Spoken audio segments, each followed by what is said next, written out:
உன்னியப்பத்துக்கு தேவையான இன்க்ரீடியன்ஸ் வந்து 2 கப்பு அரிசி மாவு, அதாவது நம்ம இடியாப்பம் சுடுவோம் இல்லையா, அதோட அரிசி மாவு. ட்ரெடிஷ்னல் உன்னியாப்பத்துக்கு வந்து பச்சரிசியை வந்து 2 மணி நேரம் ஊற போட்டுட்டு அதை அரைச்சி அதில் செய்வாங்க. பட் நம்ம இன்ஸ்டண்ட்டாக செய்ய போகிறோம், அதனால் 2 கப் அரிசி மாவு, 1.5 கப் அளவுக்கு வெல்லம், இது வந்து ஒரு அரை கப் அளவுக்கு நான் வந்து தேங்காய் எடுத்து வச்சுருக்கேன், துருவன தேங்காய். நீங்கள் தேங்காய் பல்லு கூட போட்டுக்கலாம்.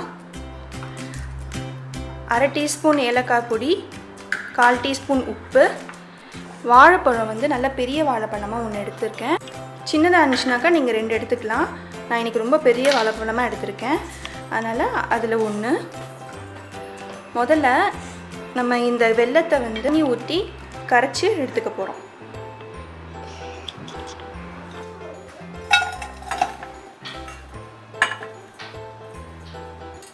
கூடவே நான் 1/2 கப் தண்ணி சேர்த்துக்கிறேன். இதுக்கு பாது பகம் எதுவும் தேவையில்லை, வெல்லம் கரைஞ்சி ரெடியானாலே போதும்.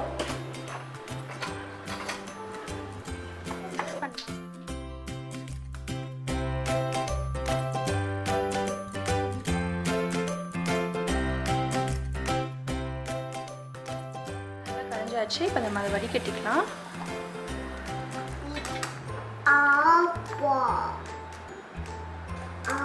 இப்போ ஒரு பெரிய பாத்திரத்தில் நம்ம எடுத்து வச்சிருக்க அரிசி மாவு, ஏலக்காய் தூள், உப்பு எடுத்து சேர்த்துட்டு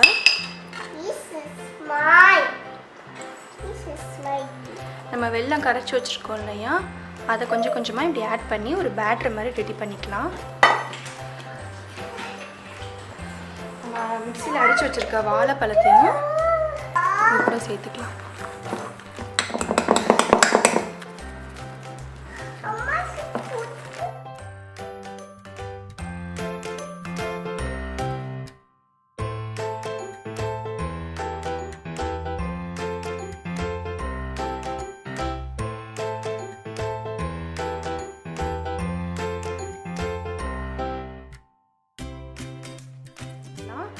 துருவன தேங்காய் நீங்கள் வந்து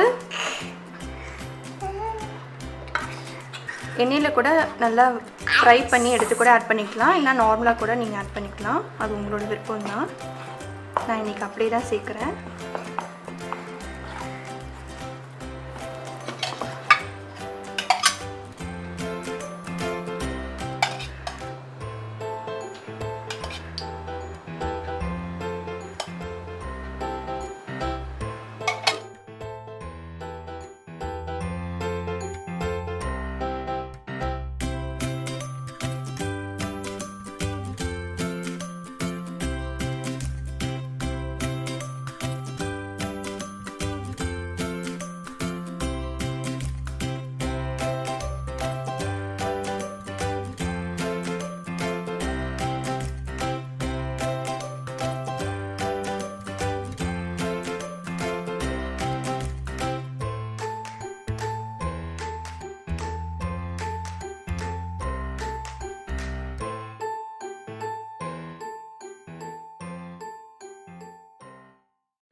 ஒரு பாத்திரத்தில் நான் வந்து நெய் ஊற்றிட்டு இப்போ நம்ம முந்திரி பருப்பையும் திராட்சையும் வறுத்து எடுத்துடலாம்.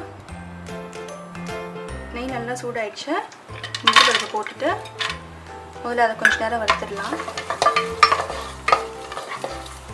திராட்சையை அதில் போட்டு லேசாக வறுத்து எடுத்துக்கலாம். இப்போ இதே நெய்யில் நான் வந்து 1 கப் அளவுக்கு ரவை எடுத்து வச்சுருக்கேன், அதை நம்ம வறுத்துக்கலாம்.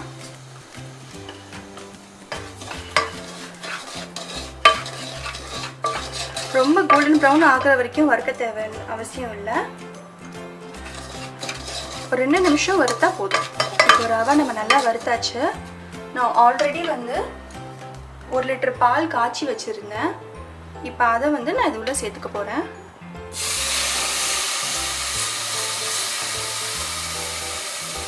கொஞ்சம் கொஞ்சமாக சேர்த்து அப்படியே கிளறிட்டே வாங்க. கட்டி தட்டாமல் பால் ஆட் பண்ண உடனே இப்படி கிண்டிகிட்டே வாங்க. ஒரு கொதி வந்ததும் நம்ம சர்க்கரை ஆட் பண்ணிக்கலாம். இந்த கீழே நம்ம வந்து மில்க் மேட் சேர்க்க போகிறோம். அதனால நான் அதற்கு 1/2 கப் சுகர் ஆட் பண்ணுறேன். ஸ்வீட் அளவு உங்கள் விருப்பத்துக்கு ஏற்ற மாதிரி தான் போட்டோன்னே. இப்போ உடனே கிண்டிகிட்டே வாங்க.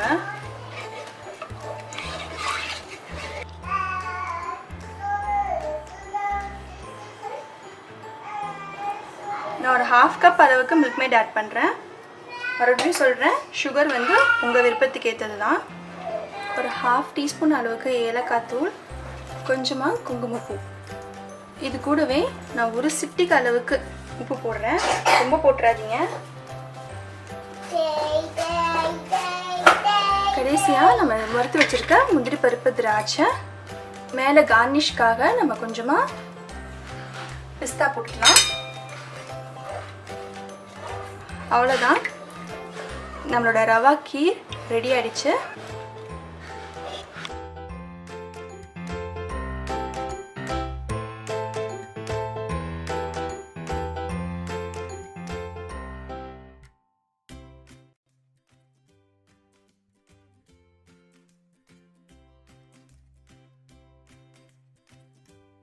இது நீங்கள் வீட்டில் ட்ரை பண்ணி பார்த்துட்டு உங்கள் ஃபீட்பேக்கை கமெண்ட் செக்ஷனில் போடுங்க.